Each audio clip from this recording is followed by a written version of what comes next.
We're in Mendham Township tonight, where if you take a look behind me, you could see trees are uprooted, power lines are down, and caution tape is blocking off this side of the street after last week's nor'easter.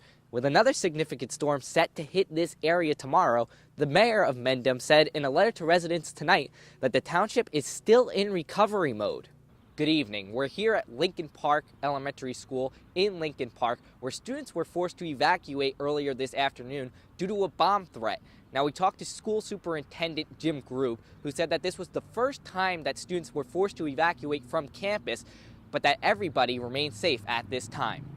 Experts say the best way to avoid leaky or busted pipes this winter is to open cabinets, such as the one under your sink, to allow heat to get to uninsulated pipes. We're here on Valley Road, the scene of two serious car accidents in the span of just 2 days.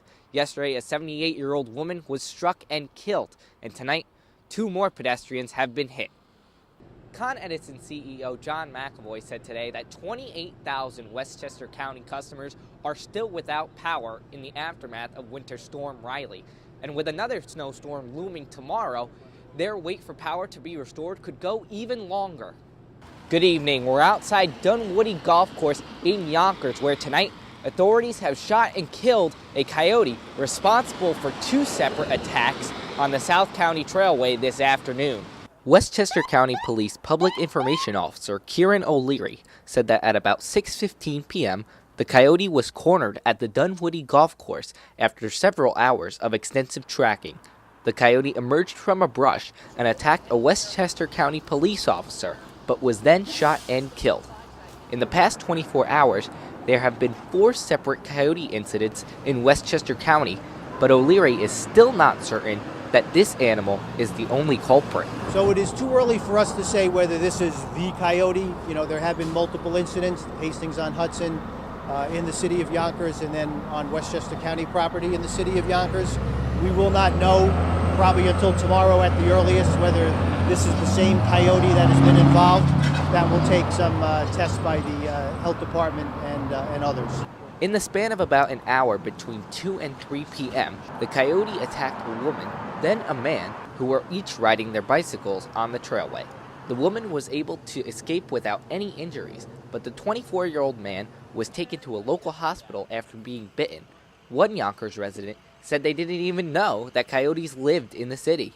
To be honest, no, I didn't even know that there were coyotes down here. Now that I know, it's kind of not that surprising, especially with the golf course up there. You know, there's a lot of woodland areas. There is no indication yet if the coyote killed tonight was rabid, but O'Leary did mention that the aggressive behavior of the animal responsible for the attacks in Hastings-on-Hudson and Yonkers during the daytime is unusual. It will take probably 24 hours for us to know whether this is a rabid coyote and for us to have a stronger opinion about whether the issue is over or whether it continues.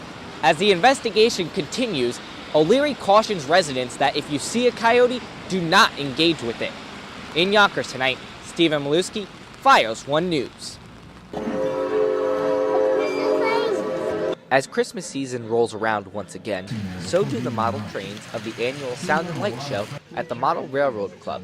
Now in its 67th year, the show takes place on an 11,000 square foot layout. President of the Model Railroad Club, Tim McCollum, says the volunteer members have been constructing today's designs for the Sound and Light Show for more than 3 decades. It's 35 years worth of work that went into the other part of the building, and this part of the building is going to triple the size of the railroad, so it's a labor of love. There are approximately 170 volunteer members in the Union Township-based club, ranging from 14 to 91 years old. We spoke to the oldest member of the club, Ira Deutsch, about how he fell in love with trains. Actually, I started here in 1991, right after I retired. And now, by coincidence, I'm 91. I started building models when I was 12 years old. I got into HO, and I've been doing it ever since. Several volunteers say Deutsch is a modern marvel. He builds trains and sculptures with exquisite detail, all by hand at his Cranford home. But Deutsch says it's just a hobby that he enjoys. It's just something I do. I mean, it's doing the detail work is just a matter of research to find out the correct information and then to find materials to make the parts, and then just to make them. And they're all made from simple materials. McCollum adds that for every volunteer, the 2-month-long event is about sharing their love for trains and making the families who come in smile. He hopes that the community will be all aboard during the Christmas season. This is what we live for. We love trains. That's why we're here. We're all train enthusiasts. And to see the kids come up and see our railroad, their eyes light up, their smiles get a mile wide. I've seen crying kids look at a train and be happy. And that's what this is all about for us. We just want to bring a little bit of joy to Christmas. Christmas and trains are perfect together. And so it's a perfect fit for us. Tickets are available for purchase at the club's Jefferson Road location as well as online. In Union, I'm Stephen Milewski, FiOS 1 News.